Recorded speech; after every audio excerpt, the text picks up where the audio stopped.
Hakim-Hakim 6. Gideon diangkat menjadi hakim. Tetapi orang Israel melakukan apa yang jahat di mata Tuhan. Sebab itu Tuhan menyerahkan mereka ke dalam tangan orang Midian 7 tahun lamanya. Dan selama itu orang Midian berkuasa atas orang Israel. Karena takutnya kepada orang Midian itu, maka orang Israel membuat tempat-tempat perlindungan di pegunungan, yakni gua-gua dan kubu-kubu. Setiap kali orang Israel selesai menabur, datanglah orang Midian, orang Amalek, dan orang-orang dari sebelah timur, lalu maju mendatangi mereka. Berkemahlah orang-orang itu di daerah mereka dan memusnahkan hasil tanah itu sampai ke dekat Gaza, dan tidak meninggalkan bahan makanan apapun di Israel. Juga domba atau lembu atau keledai pun tidak. Sebab orang-orang itu datang maju dengan ternaknya dan kemahnya. Dan datangnya itu berbanyak-banyak seperti belalang.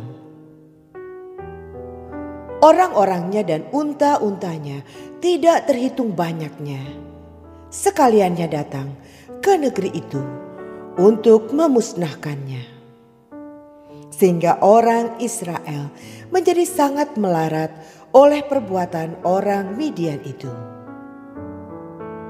Lalu berserulah orang Israel kepada Tuhan.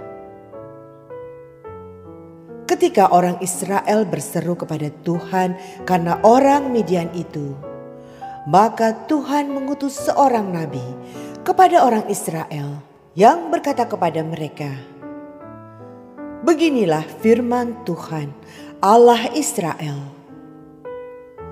Akulah yang menuntun kamu keluar dari Mesir dan yang membawa kamu keluar dari rumah perbudakan. Aku melepaskan kamu dari tangan orang Mesir dan dari tangan semua orang yang menindas kamu. Bahkan aku menghalau mereka dari depanmu, dan negeri mereka kuberikan kepadamu. Dan aku telah berfirman kepadamu, akulah Tuhan, Allahmu. Maka janganlah kamu menyembah Allah orang Amori yang negerinya kamu diami ini. Tetapi kamu tidak mendengarkan firmanku itu." Kemudian datanglah malaikat Tuhan dan duduk di bawah pohon tarbantin di Ofra, kepunyaan Yoas, orang Abiezer itu. Sedang Gideon, anaknya, mengirik gandum dalam tempat pemerasan anggur agar tersembunyi bagi orang Midian. Malaikat Tuhan menampakkan diri kepadanya dan berfirman kepadanya demikian, "Tuhan menyertai engkau, ya pahlawan yang gagah berani." Jawab Gideon kepadanya, "Ah Tuanku, jika Tuhan menyertai kami, mengapa semuanya ini menimpa kami? Di manakah segala perbuatan-perbuatannya yang ajaib yang diceritakan oleh nenek moyang kami kepada kami, ketika mereka berkata, 'Bukankah Tuhan telah menuntun kita keluar dari Mesir?' Tetapi sekarang Tuhan membuang kami dan menyerahkan kami ke dalam cengkeraman orang Midian." Lalu berpalinglah Tuhan kepadanya dan berfirman, Pergilah dengan kekuatanmu ini dan selamatkanlah orang Israel dari cengkeraman orang Midian. Bukankah aku mengutus engkau?" Tetapi jawabnya kepadanya, "Ah Tuhanku, dengan apakah akan kuselamatkan orang Israel? Ketahuilah, kaumku adalah yang paling kecil di antara suku Manasye, dan aku pun seorang yang paling muda di antara kaum keluargaku." Berfirmanlah Tuhan kepadanya, "Tetapi akulah yang menyertai engkau. Sebab itu engkau akan memukul kalah orang Midian itu sampai habis." Maka jawabnya kepadanya, "Jika sekiranya aku mendapat kasih karunia di matamu, maka berikanlah kepadaku tanda bahwa engkau sendirilah yang berfirman kepadaku. Janganlah kiranya pergi dari sini sampai aku datang kepadamu membawa persembahanku dan meletakkannya di hadapanmu." Firman-Nya, "Aku akan tinggal sampai engkau kembali." Masuklah Gideon ke dalam, lalu mengolah seekor anak kambing dan roti yang tidak beragi dari seefa tepung. Ditaruhnya daging itu ke dalam bakul dan kuahnya ke dalam periuk. Dibawanya itu kepadanya ke bawah pohon tarbantin, lalu disuguhkannya. Berfirmanlah malaikat Allah kepadanya, "Ambillah daging dan roti yang tidak beragi itu, letakkanlah ke atas batu ini, dan curahkan kuahnya." Maka diperbuatnya demikian, dan malaikat Tuhan menggulurkan tongkat yang ada di tangannya. Dengan ujungnya disinggungnya daging dan roti itu. Maka timbullah api dari batu itu dan memakan habis daging dan roti itu. Kemudian hilanglah malaikat Tuhan dari pandangannya.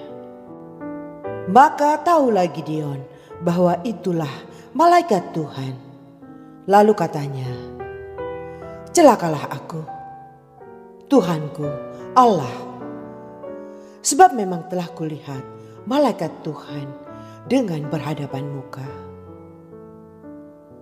Tetapi berfirmanlah Tuhan kepadanya, "Selamatlah engkau, jangan takut, engkau tidak akan mati."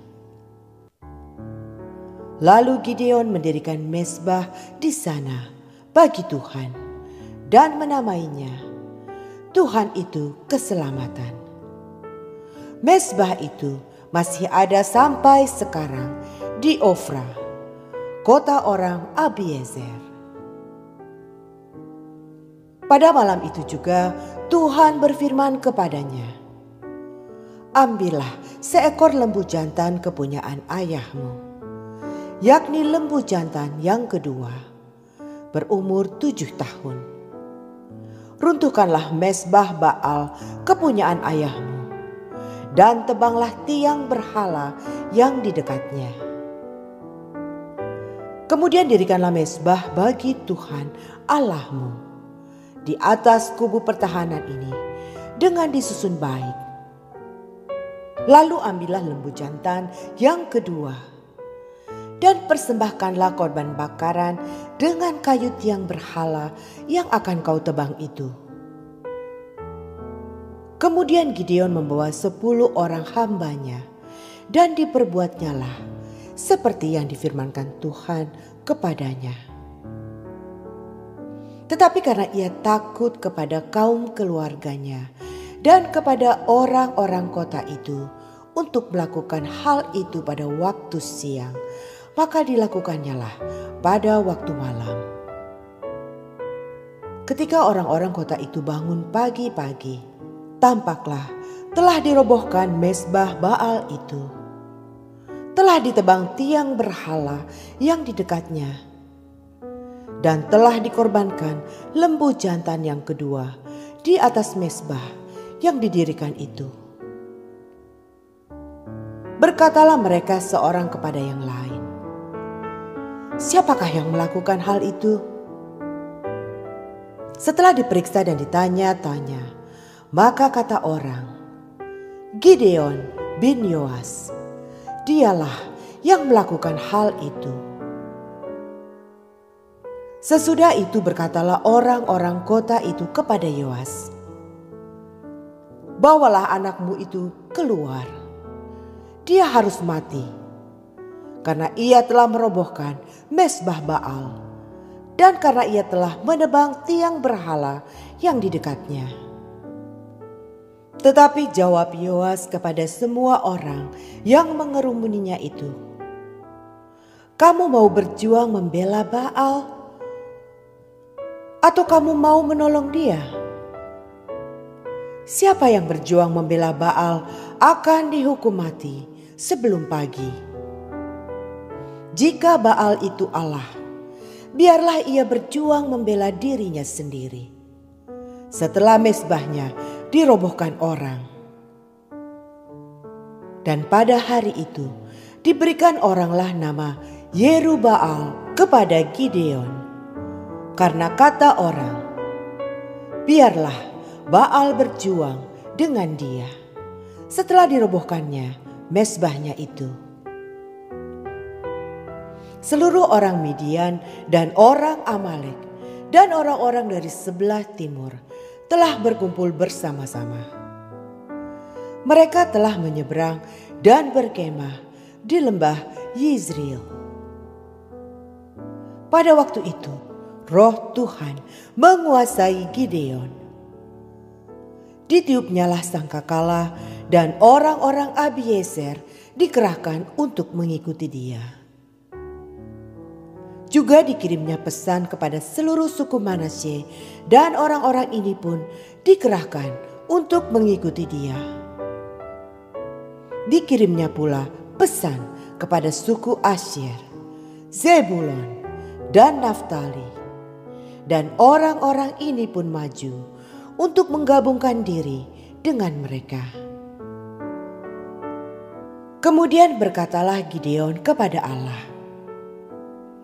"Jika engkau mau menyelamatkan orang Israel dengan perantaraanku, seperti yang kau firmankan itu, maka aku membentangkan guntingan bulu domba di tempat pengirikan. Apabila hanya di atas guntingan bulu itu ada embun, tetapi seluruh tanah di situ tinggal kering, maka taulah aku bahwa engkau mau menyelamatkan orang Israel dengan perantaraanku, seperti yang kau firmankan." Dan demikianlah terjadi, sebab keesokan harinya pagi-pagi ia bangun. Dipulasnya guntingan bulu itu dan diperasnya air embun dari guntingan bulu itu, secawan penuh air. Lalu berkatalah Gideon kepada Allah, "Janganlah kiranya murkamu bangkit terhadap aku, apabila aku berkata lagi, sekali ini saja. Biarkanlah aku satu kali lagi saja mengambil percobaan dengan guntingan bulu itu. Sekiranya yang kering hanya guntingan bulu itu, dan di atas seluruh tanah itu ada embun."